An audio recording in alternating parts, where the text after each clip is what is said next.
Hi, this is Randy. I wanted to read some portions of an article on a website called the Narcissistic Continuum. The article is dated March 29, 2014. It's called The Appropriation of No Contact, When Narcissists Use No Contact Against You.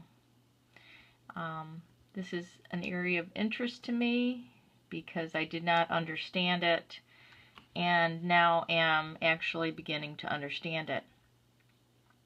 When no contact is about power and control, not love and attachment. When no contact is a preemptive strike, control, narcissists use no contact to prove they were victimized. It's a precautionary defense against the perceived threat of exposure if and when you tell your side of the story. The fact that you are unlikely to tell people about the incident or incidents won't occur to the narcissist who believes others will do to them what they would do to others. Contrary to their beliefs, most people are sensitive to the narcissist's pain, oftentimes refusing to talk with other people about the situation because they don't want to hurt the narcissist. Maybe our shame has something to do with it. It's never easy telling people you were abused. The preemptive strike might also be compared to the smear campaign. When your reputation is being undermined and you know it, even an innocuous glance feels like an accusation. Reputations are important to people. We want to be well thought of, which is why smear campaigns, posing as no contact, are tactically effective. The public humiliation can drive people into behaving in ways that reinforce the narcissist's accusation that you are crazy. Crazy is a typical accusation. Once again, the narcissist's lack of self-awareness means their harassing behaviors are not recognized as contributory, and if they are tactically conscious, you must accept their sadistic intent. Enjoying the spectacle they've created is not normal. It can in no way be considered self-protection because the majority of people feel remorseful when seeing the harmful effect their behavior has on others, even someone who did us wrong. Revenge is the narcissist's territory. When no contact is the silent treatment. Punishment. All you know when people pretend you don't exist is that you're wrong. You are a bad person. Your presence is irrelevant. You've been banished. You are not allowed to defend yourself or refute allegations. The silent treatment increases feelings of powerlessness because we have zero control over the situation. How can you make amends if you have no blessed idea why you were ghosted in the first place? Total exclusion maintains the narcissist's perceptions without contradiction and without resolution. If your voice has been silenced, there is no reason to doubt the narcissist's version of events. The intent is to punish you for offending the narcissist. When people experience social rejection as torture, it's fair to say they're being punished. I think this form of no contact can be defined as relational aggression. The silent treatment posing as no contact could be considered bullying since it also causes serious psychological distress, even suicide. I'm sure many of you have experienced this with narcissistic people. It is emotionally crippling beyond reason, which is why I wasn't surprised to read this statement. Social rejection has been established to cause psychological damage and has been categorized as torture. And this is why I feel that I was being tortured. Number 3, when no contact is getting their way. Coercion. This form of no contact trains you through fear of rejection to give narcissists whatever they want. After being cut off, you'll try harder the next time without realizing you're being conditioned to comply. Your anxiety increases because the relationship is not safe, and you never know when you'll say or do something worthy of another no contact compliance lesson. The more you are rejected by the narcissist, the harder you'll try to reinsert yourself into his or her life. You are hardwired to make and sustain connections. You may even be obsessive about getting closure because you don't know why they went no contact in the first place. Over time, the unpredictability of doing something wrong and being punished creates enough insecurity for people to walk on eggshells and, to the narcissist's advantage, become even more manageable, more controllable, and more compliant. Sickeningly, some websites instruct people to use no contact to get back a former lover. Well, game playing is the stuff and nonsense of narcissistic personalities who have a ludic love style. Game playing should be a red flag whether you are doing it yourself or someone else is doing it to you. The second red flag in this no-contact game is the sheer Machiavellianism, taking advantage of the human need for love and connection.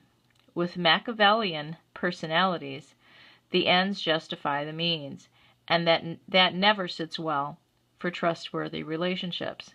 If someone is using no contact to manipulate you into pleasing them, what kind of relationship do you think you're creating? Susan Elliott counsels, don't let yourself be bullied into being friends. A final word about no contact as shame management. Narcissists have low tolerance for criticism. They have limited self-awareness. They inflate self-esteem to maintain good feelings about themselves, which means their self-esteem is fragile. Narcissistic people are easily shamed. They attack anyone who threatens the image they have of themselves. Close relationships are primed for shame management when people see through their pretenses. An easy example is infidelity. No contact as shame management could be any wrongful behavior, but the majority of people deem fidelity to be a value. So let's go with a topic I'm sadly familiar with and wish I had known about narcissistic defenses at the time. When the betraying narcissist reconciles with their spouse and family, they are reminded of their mistake, the infidelity. They are reminded of their ordinariness because infidelity ain't the road less traveled. They are reminded of their vulnerability to family members' power to forgive or reject. They have lost control. They have annihilated without their good person image, eliciting admiration and respect. The resultant shame can be overwhelming to a degree most people can't fathom. This is how the family becomes a source of unbearable shame, even if family members are repairing the damage, forgiving and forgetting. The family can get over the narcissist's wrongdoing. The narcissist can't. When the false self is exposed through direct confrontation, the narcissist feels threatened. They feel as though they are under attack by people who see through their pretenses, see their weaknesses. While in this state of shame, the narcissist's perceptions are filtered through a lens of sheer panic. Losing the false self-image, so carefully crafted to meet relationship needs, feels like an imminent death. This is one reason why people with no intent to do harm are perceived to be life-threatening.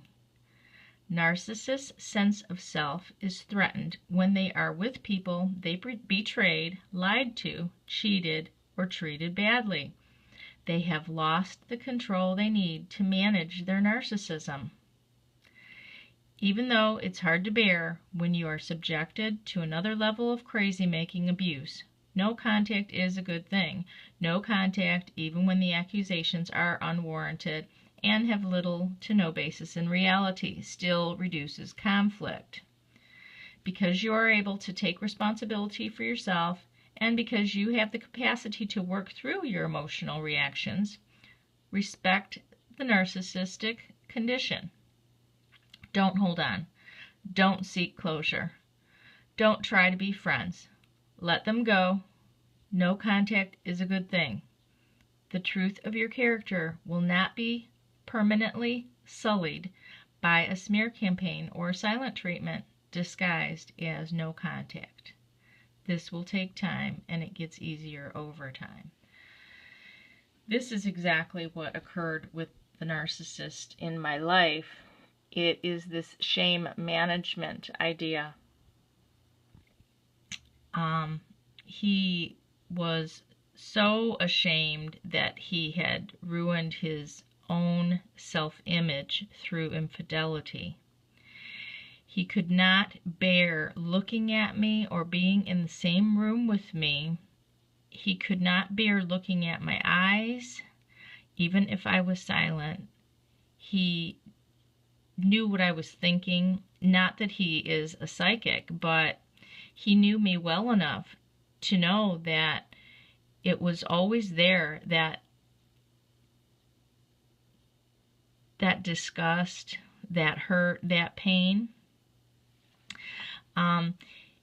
When we would go out and I saw younger women, the type that he had had affairs with, and I didn't stick with him more than 6 months after really finding out, but during that 6-month period where I was deciding whether or not this was going to be a marriage that continued or one that I was going to have to file for divorce for.